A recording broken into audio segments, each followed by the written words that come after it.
Hello friends, आपका channel पे फिर से स्वागत है। साथियों, लगातार ड्राइंग टीचर के ऊपर काफ़ी वीडियोस यहाँ पर चैनल पे दिखाई गई हैं।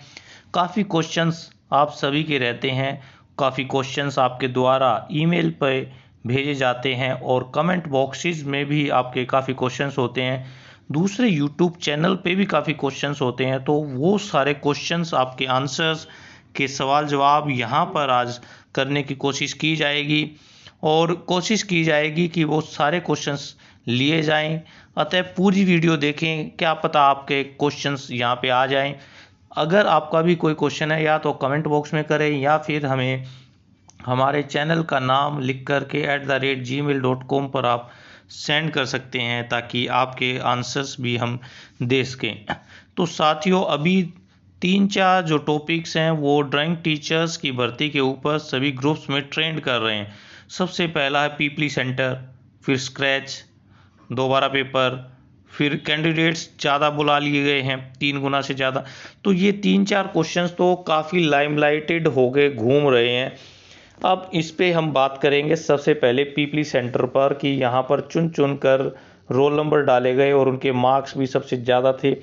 तो आप ये बताइए कि आपके जो पहले एग्ज़ाम्स का जो रोल नंबर था, जब आपका इंटरव्यू आया था स्टार्टिंग में, उसका रोल नंबर और जो 2015 में जो आपका पेपर हुआ था उसका रोल नंबर और जो पेपर हुआ है आपका अभी 2021 में उसका पेपर का जो नंबर है, क्या वो तीनों एक जैसे हैं? आपका आंसर हमें बताइए कमेंट बॉक्स में। वो तीनों ही अलग अलग हैं, क्योंकि जो कंप्यूटर के द्वारा रैंडमली इनको चेंज कर दिया जाता है।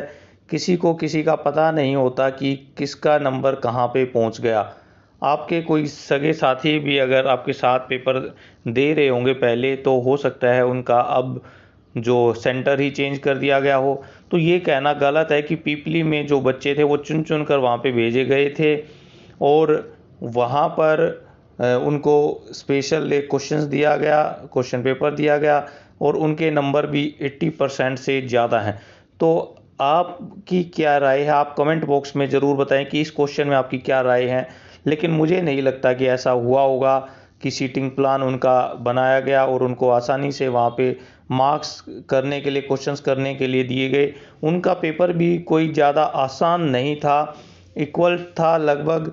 और सभी पेपर्स कोई भी अगर एक साथ में लिए जाते हैं तो उनमें प्लस माइनस तो होता ही है। तो यहाँ पर मुझे नहीं लगता कि पेपर दोबारा होगा। इसके साथ ही स्क्रैच मार्क के जो भी लगभग एक 125-150 कैंडिडेट्स हैं, उनके लिए भी कहा जा रहा है कि उनके भी दोबारा पेपर कराए जाएं।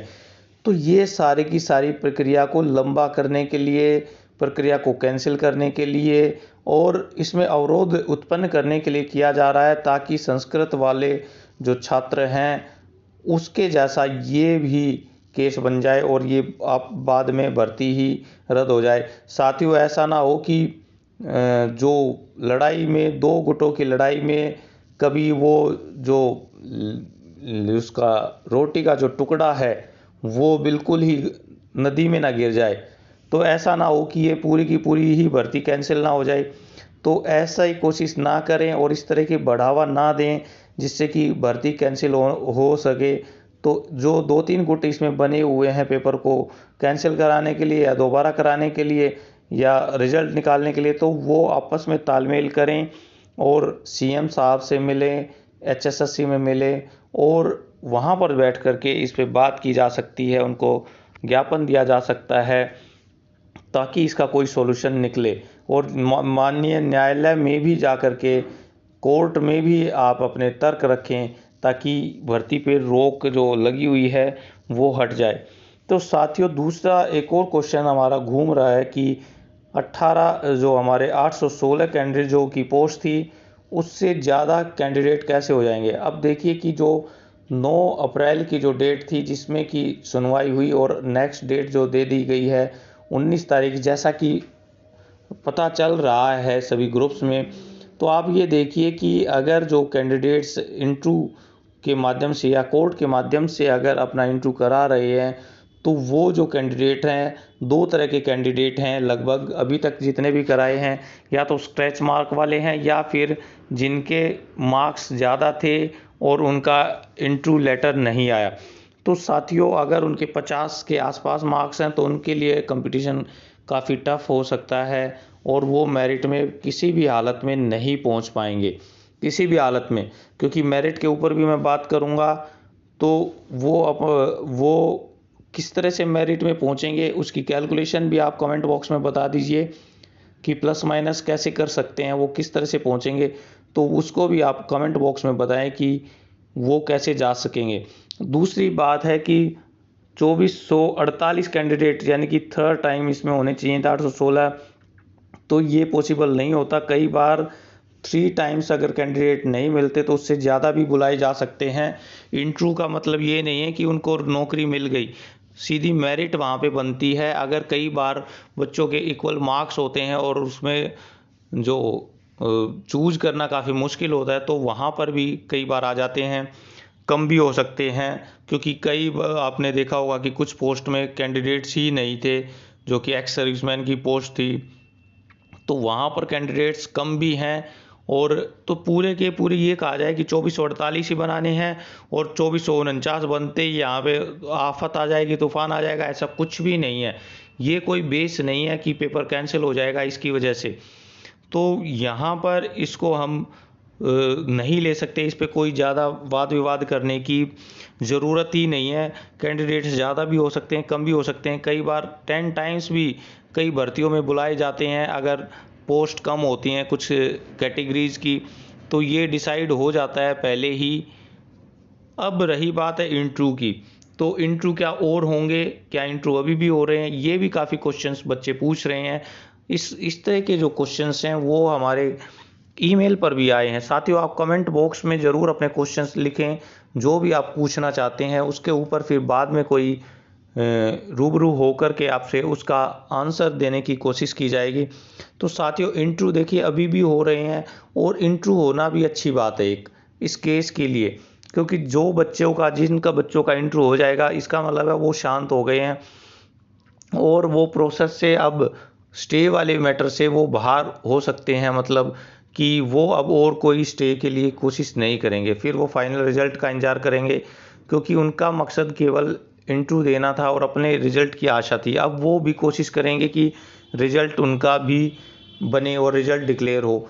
लेकिन बीच में जो मध्यस्थ हैं वो कोशिश करते हैं कि ये सारी की सारी जो प्रक्रिया है उसमें कुछ ना कुछ अवरोध हो और कोशिश की जाती है कि यहाँ पर कुछ रुकावटें पैदा की जाएं और इसको पूरा का पूरा ना होने दिया जाए, क्योंकि उनका जो इसमें मोटिव है वो केवल और केवल अपना उल्लू सीधा करना है। तो आप कमेंट बॉक्स में ऐसे बता सकते हैं कि कौन इस भर्ती में अड़चन डालने की कोशिश कर रहे हैं, कौन से कैंडिडेट हैं या कौन पर्सन है जो इसमें भर्ती में अड़चनें डालने की कोशिश कर रहे हैं। तो बात रही है कि इंटरव्यू अभी भी चल रहे हैं, आज भी कुछ इंटरव्यू की बातें आई हैं, कल भी हुए थे। तो अगर जो भी कैंडिडेट्स पूनम रानी केस में शामिल हैं वो सारे के सारे अगर इंटरव्यू उनका हो जाता है तो वहाँ पर 19 तारीख को कोर्ट में HSSC बोल सकते हैं कि हमने सभी का इंटरव्यू ले लिया है, अब इसका स्टे हटाया जाए और इसको दुरुस्त कर लिया जो भी इसमें कमियां थी। तो कमियां तो इसमें बहुत सारी रही हैं, लेकिन अगर कमियां ना हो तो ये इसको बोर्ड कौन कहेगा। सभी की सभी कमियां तो दूर हो नहीं सकती, धीरे धीरे ही होती हैं। तो अभी कुल मिला के इतनी बड़ी कमियां इसमें नहीं हैं कि यहाँ पर वो दूर ना की जा सके। अब हमारे जो क्वेश्चंस हैं कि मेरिट के ऊपर है कि मेरिट क्या बढ़ेगी, उतनी रहेगी, कम होगी। तो साथियों, यहाँ पर भी हमने सर्वे किया था कि मेरिट जो थी हमारे जो बच्चों के जो क्वेश्चंस थे वो कितने ठीक हुए हैं और कितने गलत हुए। तो कुछ के तो माइनस में आ गए थे, क्योंकि जो कश्मीर वाला जो क्वेश्चन था उसमें काफ़ी बच्चों के वो गलत हो गए थे, तो कुछ के माइनस हैं। अच्छा, ये बात मैंने पहले भी बताई थी कि जिन बच्चों के ज़्यादा मार्क्स थे उनके मार्क्स में ज़्यादा उतार चढ़ाव नहीं आया है। अब आप ये देखिए कि 70 अगर क्वेश्चन किसी के पहले सही हैं तो उसके ज़्यादा चांसेस होते हैं कि जो क्वेश्चंस अब चेंज किए हैं वो क्वेश्चंस उनके भी चेंज हुए हों। नहीं, उनके लिए तो और दूसरे भी क्वेश्चन थे जो गलत होने के लिए थे, लेकिन जिसके 50 क्वेश्चन पहले सही थे तो 20 क्वेश्चंस का अंतर है, यानी कि वहाँ पर पॉसिबिलिटी ज़्यादा है कि कम मार्क्स वालों के को ज़्यादा मार्क्स मिले हों। तो यहाँ पर हमने एक सर्वे लिंक भी दिया था आपको, आपने में से बहुत सारे लोगों ने उसको भरा था, जिसमें उनके जो मार्क्स हैं वो 2 नंबर तक ही बढ़े हैं, 2 क्वेश्चंस तक मैक्सिमम, किसी किसी के 3 या 4, बहुत कम के, मतलब बहुत ही कम परसेंटेज थी, लेकिन 2 के जो कैंडिडेट्स थे वो बहुतों के आए थे कि 2 उनके क्वेश्चन सब सही हो गए। अब सही होने के ऊपर भी मैं बात करूंगा कि वो सही किस तरह से हुए। साथियों, यहाँ पर आपको मैं कई बोर्ड्स की बात बताता हूँ कि उनको वो किस तरह से अपने क्वेश्चंस को सही करते हैं। जैसे दिल्ली में बोर्ड है तो वो क्वेश्चंस को हटा ही देता है फाइनल मेरिट से, यानी कि 100 क्वेश्चन हैं अगर, और 2 क्वेश्चन इस तरह के आ गए हैं कि गलत हैं वो, तो वो उन 2 क्वेश्चंस को ही अलग से हटा देगा और जो फाइनल मेरिट बनेगी वो 98 से बनेगी। लेकिन यहाँ HSSC ने ऐसा PTI के केस में नहीं किया था। उन्होंने उन जो गलत क्वेश्चंस थे उनके बदले में उन्होंने पूरे के पूरे मार्क्स उनको दिए थे। तो यहाँ पर भी वही पॉसिबिलिटी है कि जो 3 क्वेश्चंस हैं उसमें एक से अधिक अगर क्वेश्चंस के आंसर हैं तो वो सभी में मार्क्स दिए जाएंगे, ना कि केवल जिन बच्चों ने उसको अटेंड किया है और जिनके वो आंसर गलत थे। तो यहाँ पर मार्क्स सभी को मिलने चाहिए। इस पे भी बहुत सारे बच्चों को कोशिश की जा रही है कि वो कोर्ट में जाएं और हमें मार्क्स बढ़ाएं।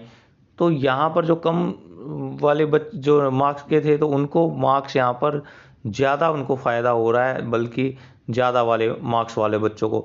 अब जो चौथा क्वेश्चन था कश्मीर की जो वेलवेट वाला था, उसमें क्वेश्चन को बदल दिया गया, मतलब आंसर को बदल गया, यानी कि ऑप्शन को बदल गया है। तो वहाँ पर जिसने उसको सही कर दिया है उसको उसके मार्क्स मिल जाएंगे, जिसका वो अब गलत हो गया तो उसके मार्क्स वहाँ पर उसको नहीं मिलेंगे। तो यहाँ पर उससे नेगेटिव भी हो सकते हैं मार्क्स, मतलब उनके 2 मार्क्स वहाँ पे कम भी हो सकते हैं।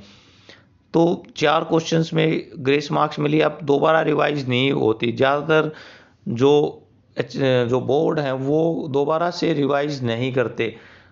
अगर कोई कैंडिडेट कोई प्रूफ देता है कि ये क्वेश्चन उसका सही था, तभी वो कोर्ट के माध्यम से ही उस कैंडिडेट को ही फ़ायदा होता है, ना कि सभी को। अब ये 4 क्वेश्चन से ज़्यादा मुझे नहीं लगता कि और बच्चों को ज़्यादा मार्क्स इसमें मिलेंगे। तो यहाँ पर हमारी मेरिट के ऊपर भी काफ़ी क्वेश्चन पूछे जा रहे हैं कि मेरिट कितनी होगी। तो साथ ही यहाँ पे मेरिट लगभग हमारे अनुसार, या जो सर्वे लिंक था, तो जर्नल की लगभग 132 से 34 के आसपास से शुरू होगी, मतलब 134 132 के आसपास से शुरू होके, और अंत तो उसका पता नहीं है कि कहाँ तक जाएगी। तो यहाँ से शुरू होके वो होगी, और जो BCB के हैं वो 130 से 134 के बीच में लगभग रहेगी। हम मेरे अनुसार, आपके अनुसार क्या रहेगी, आप please please please comment box में ज़रूर बताएं। साथियों, चैनल को सब्सक्राइब करना ना भूलें, ये आपका ही चैनल है, आपके लिए ही क्वेश्चन आंसर दिए जाते हैं, और आपसे एक मिलने का एक साधन है ताकि हम आपसे मिल सकें, आपसे बात कर सकें, और जो ग्रुप में इतनी सारी लंबी चौड़ी बातें होती हैं उनका एक समराइज़ करने की कोशिश की जाती है कि आप सभी के आंसर्स को दिया जा सके। तो 130 से 134 तक के लगभग BC जो B के कैंडिडेट्स हैं उनके लिए यहाँ पे रखा जा सकता है, और BC जो A के कैंडिडेट्स हैं वो 126 से लेके 130-32 तक का उनका जो क्राइटेरिया है यहाँ पर उनका रखा जा सकता है कि लगभग इतने में वो कैंडिडेट्स हमारे पूरे हो जाएंगे। अब इससे नीचे SC जो A है वहाँ पे कंपटीशन कम है, तो उसकी मेरिट जो है वो कम जाएगी क्योंकि उसकी 88 के करीब वैकेंसीज हैं, और SC B की जो है मेरिट है वो ज़्यादा जा सकती है, वो हो सकती है कि वो BC A से भी ज़्यादा चली जाए। तो SC B के जो कैंडिडेट्स हैं उसकी मेरिट आपकी 126 से ऊपर ही हो सकती है, 124 से ऊपर ही हो सकती है। तो उसके ऊपर ज़्यादा हम यहाँ पे बात नहीं करेंगे कि उनमें अंतर है। हालांकि अगर वे दोनों कंबाइन रहते तो फिर BC SC B वाले बच्चों को फ़ायदा वहाँ पर हो जाता, लेकिन अभी यहाँ पर SC A के जो कैंडिडेट्स हैं, जब हम इंटरव्यू के टाइम पे गए हुए थे वहाँ पर, तो वहाँ पर SC A के कैंडिडेट्स बहुत ही कम थे। तो अगर मिनिमम पे भी SC A के कैंडिडेट्स लेके आए हुए हैं, तो वहाँ पे भी उनके अगर इंटरव्यू में अच्छे मार्क्स आ जाते हैं तो उनके लिए भी चांसेस यहाँ पर बन जाएंगे। तो मेरिट के लिए ऊपर ये काफ़ी बड़ी बात है आपकी। और आप अपनी ज़रूर बताएं कि आप मेरिट कितनी, आपके अनुसार कितनी मेरिट हो सकती है। अब 9 तारीख की बात पे भी हमने बात की कि 9 तारीख को क्या हुआ कि 9 तारीख को केवल HSSC कोशिश कर रहा था कि जो ये स्टे है वो हट जाए और वो रिज़ल्ट को डिक्लेयर कर दे, लेकिन हाई कोर्ट ने यहाँ पर अभी भी जिन बच्चों ने केस किया था उनके ही हक में फैसला दिया और स्टे को हटाने से उन्होंने मना कर दिया। तो अब नेक्स्ट डेट पे HSSC अपनी पूरी तैयारी से ही जाएगा और वो कोशिश करेंगे कि स्टे हटा दिया जाए। उनके जो रिज़ल्ट में जो भी खामियां अभी कोर्ट के माध्यम से बताई गई हैं वो भी उनको दुरुस्त करने की कोशिश करेंगे। तो 9 तारीख के बाद में अब 19 तारीख को ही ये सारी बातें पता चल पाएंगी। और हाँ, अभी 7 जो किस्मत का कई बार होता है ना कि 7, तो यहाँ हाई कोर्ट की साइट भी अभी नहीं चल रही है। हालांकि ऐसा होता नहीं है, लेकिन एनुअल मेंटेनेंस की वजह से ये साइट यहाँ पे अभी ब्लॉक है, बंद है। तो कोई भी डिटेल वहाँ पे अपलोड नहीं की गई है कि क्या क्या डिटेल्स इस केस से संबंधित हैं। अब ग्रेस मार्क्स के क्वेश्चंस हमने बता दिए कि अभी दोबारा से ग्रेस मार्क्स के लिए अब दोबारा नहीं होंगे। अब लिस्ट के ऊपर भी काफ़ी क्वेश्चंस आ रहे हैं कि क्या लिस्ट दोबारा बनेगी। साथियों, लिस्ट अभी बनी है नहीं बनी है वो हमारे सामने नहीं है। लिस्ट को बनाने में उनको क्या टाइम लगता है HSSC को, तो लिस्ट का ऊपर हम ये बोल नहीं सकते कि लिस्ट पहले बनी हुई थी या अभी नहीं बनी है। उनके जो लिस्ट बन जाएगी उस पर जो फाइनल साइन होंगे उसी को मान्य किया जाएगा, क्योंकि अभी चेयरमैन साहब भी नए हैं। अब बच्चे ये पूछ रहे हैं कि जब ग्रेसिंग मार्क्स हमारे आ गए हैं और जो नई आंसर की आई है तो उसके अनुसार तो बहुत सारे बच्चों के मार्क्स बढ़ गए, तो क्या स्क्रूटनी दोबारा होगी तो कब होगी, कैसे होगी। साथियों, मुझे ये स्क्रूटनी का जो फंडा था HSSC का बहुत ही बुरा लगा। आप अपनी राय बताएं कि क्या ये फ़ायदा था। आप देखिए कि जब 10 नवंबर को ये हाई कोर्ट और सुप्रीम कोर्ट के माध्यम से ये दे दिया गया था कि आप इनका टेस्ट लीजिए, तो 10 नवंबर से लेके आप देखिए कि 31 जनवरी तक का कितना लंबा समय है यहाँ पर और पेपर लेने में। और उसके बाद में फिर पेपर जो था, क्योंकि पेपर तो उनका तैयार ही रखा था उसके आंसर, तो उन्होंने तुरंत क्यों नहीं निकाल के और फाइनल इंटरव्यू के लिए कॉल किए। वहाँ पे भी उन्होंने 1 डेढ़ महीने का समय लगा दिया, यानी कि 31 जनवरी से लेके आप देखिए कि मार्च के मिड में जा कर के उन्होंने 1.5 महीना इसमें इंटरव्यू में लगाया।